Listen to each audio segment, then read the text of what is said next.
have another go, and welcome to chapter 29. Lucky and Bixer raced out of Mystica's cabin. They burst into the cockpit to find Frolix by the dark matter drive, and Captain Knox by the front vidscreen. He was staring silently into the heart of the star. There on the screen, Lucky could see that unnatural shadow cutting into Aquarius, and at the heart of the star he thought for an instant that he saw something else. But his mind couldn't seem to get a grip on it. His eyes slid away, and then it happened. "What happened?" asked Bixer, rushing to the captain's side. Knox did not reply. He just stood there, staring into the dying star. "Captain," she urged him, "what's wrong?" But still he did not reply. He did not even move, and his eyes, those proud eyes of volcanic fire, looked totally burned out. No stars danced to them now. They were cold and dead and empty, like black holes in the sky. "Captain," said Lucky, shivering. "Nothing matters," croaked Knox at last in a broken sounding voice. "Nothing matters any more." "No," said Bixer, staring in horror at her grandfather. "Please, Captain, you've got to fight it." But Knox just kept on staring straight ahead, a million-mile stare. And now, seemingly from nowhere, starships were swooping up behind the Sunfire, circling them. Not government ships, fast ships, with cannon jutting from their wings like giant birds of prey. Axis Skyhawks, 3 of them. The comm crackled. "Unknown craft," came a harsh voice. "Identify yourselves." "This is the Axis ship Sunfire," replied Frolix on the comm. "We're civilians." "Then what are you doing in this quadrant?" "We're here on a mission of peace." "Peace?" snarled the voice. "Tell the truth. Are you spying for the humans?" Frolix stared in horror at the comm. Then he cut the channel and turned to the captain. "They're never going to listen to us," he said. "We have to run. Can you set a course, sir?" Knox didn't even seem to hear Frolix's words. He remained silent and still in his own sealed-off world. "He can't do it," said Bixer, shivering. "There's no way he can navigate this." Frolix scratched the base of his horns. "Then you have to do it, Lucky," he said. "Me?" gulped Lucky. "But how?" "With your astrolabe, of course. It's hooked up to the ship. You just trace a route. I'll take care of the rest with the dark matter drive." Lucky gaped at his friend. "But I've never flown a ship before, not for real. The captain would never let me." "Hey," said Frolix, shaking Lucky with his huge hands. "In case you hadn't noticed, it's up to us now, buddy. Come on, don't doubt yourself. You can do this. I know you can." And with that he turned away and started to fire up the dark matter drive. Uncertain, Lucky looked down at the astrolabe. He ran his fingers over the cool black metal. The disc lit up instantly at his touch. The 12 symbols around its circumference started to glow. Silver light flickered as its dials began to move, to turn and spin.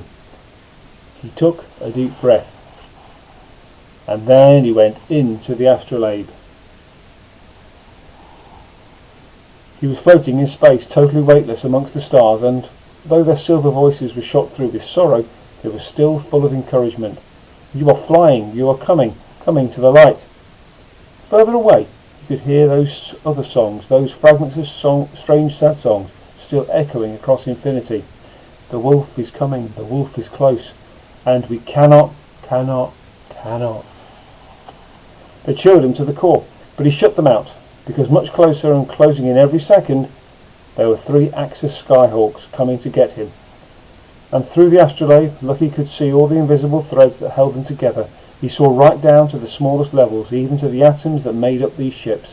Atoms created in the hearts of stars billions of years ago, but now held together in this unique form.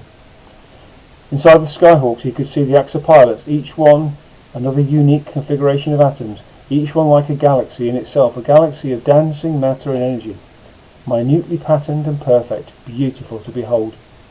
But at this moment, every fibre of their being was focused on one thing only, destroying him. He saw their fingers touching triggers, and he knew he had to fly, right now. He picked a course at random, just somewhere, anywhere, away from them. He chose a line of silver light, went racing after it, and the Sunfire accelerated away as a torpedo came sizzling behind them. It exploded just under the hull. Lucky slalomed through space, riding the waves of destruction as best he could. The Skyhawk pilots still had him in their sights. He felt their ferocious anticipation of a kill. The next shot would almost certainly hit. But now at least he had a course, and he was changing it every moment, leaping from one line of light to the next, constantly shifting direction so the Sunfire would be hard to follow and even harder to hit. He was deep in the astrolabe now, deeper than he'd ever been. So deep he felt like it was part of him, and he was part of it. This infinite view of space, where everything was connected, it was beginning to feel like home. And now he was flying the ship at last. He was loving it. He flew with a fierce, bright joy, as if he'd been born to it, and with every movement he felt more and more confident. Frolix was right, he thought, amazed. I really can do this. But the Skyhawk pilots were just as fast as him and far more practiced. They flew with ruthless accuracy, matching him every move he made. He steered the Sunfire deeper into the space towards the edge of the galaxy, trying desperately to shake them off. But still they were closing in. I can't outrun them, he thought, but maybe I can outmaneuver them. Rapidly he plotted a new course, diving, wheeling, swivelling along infinite paths of light. The Sunfire banked, rolled and spun for 180 degrees in space. It circled about and arrowed directly across the Skyhawk's flight paths, right into their range. All three Skyhawks fired their cannon, but Lucky's course had dragged them across each other's bows. The quickest Skyhawk was caught in the crossfire. Blam! As it imploded in a flash of flame, as its atoms came apart in an incendiary blaze, Lucky felt everything the pilot was feeling. The moment of horror as he realised his mistake, the regret, the pain.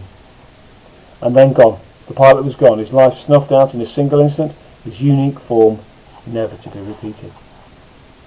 Lucky felt it all. There was no joy in destruction, just the deepest sorrow. But he also felt the fury of the other two pilots as they realised they'd been tricked, and he knew he was running out of options. He was flying as fast as he could think, surfing dark matter connections as he made his leaps and jumps through the stars instinctively. But it was only his first time, and good as he was, the Skyhawks were closing in again, spurred on by grief for their comrade.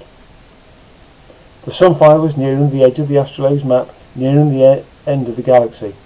They blurred past Pisces, the 12th and last great star system, and surged on into the outermost reaches of Axis space. And now, at the edge of his perception, Lucky had the strangest sensation, just the faintest feeling, a place behind him where space seemed darker than normal, somehow. It was moving, this darkness, almost as if it was following him, but it wasn't the Skyhawks. The darkness was behind them too. Puzzled, he turned his attention away from the chase for just a second and shook as a volley of torpedoes exploded around the Sunfire. He scrambled into an evasive pattern, but it was too late to avoid them all. One of the torpedoes was going to hit. Swash! It singed the Sunfire's wingtip. Lucky felt the impact at his own body. It was like his ship was a living thing, in pain, and he was connected to it through the astrolabe. He knew they couldn't take another hit. Concentrate, he told himself fiercely. He redoubled his efforts, reaching for faster connections, quicker currents, swifter pathways through the stars, away from the Skyhawks that were now hell-bent on finishing him off. But space was running out. Before him now lay a dense cloud of purple fire, a radiation storm, a deadly front of energy burning on the very edge of the galaxy. He could not see through it, whatever lay on the other side. Beyond it, space was completely unseen, uncharted, unknown. Lucky stared at the cloud of purple fire. Oh no, he thought, that's all we need. And then a memory flashed into his mind, something Garther had said when he asked her how he would find his father. Through the storm and off the edge, she'd said. What if she meant the radiation storm?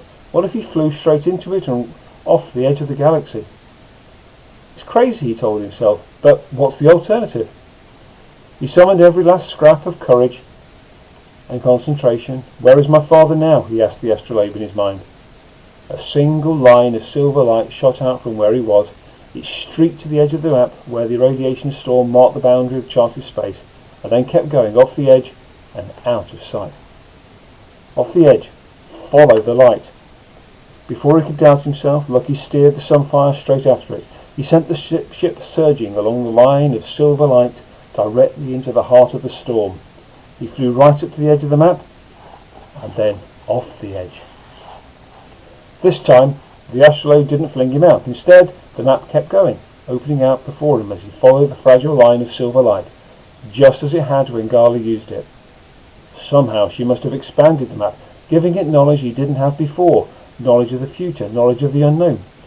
and Lucky was following it into the storm, chasing the fragile line of silver light as it streaked deeper and deeper into uncharted space. He was working on pure instinct and adrenaline now. The radiation storm's lethal energies crackled all around him. Ultraviolet light dazzled him, drenching him in an irradiated glow as he steered the ship through deadly purple haze. The Sunfire's shield shook. Its hull began to groan. They were losing power. He could feel the machinery beginning to fail. It couldn't take much more. He glanced behind him. He couldn't see the Skyhawks, just clouds of pulsing power throbbing all around him, like acid eating into the ship's shields. They were buckling. The radiation was seeping through. Already it was making him nauseous. His hands were starting to shake, his muscles aching. But he forced himself to keep concentrating. He had to keep going. He could not stop now. He kept following the line of silver light through the storm, trusting that somehow the astrolabe would not let him down.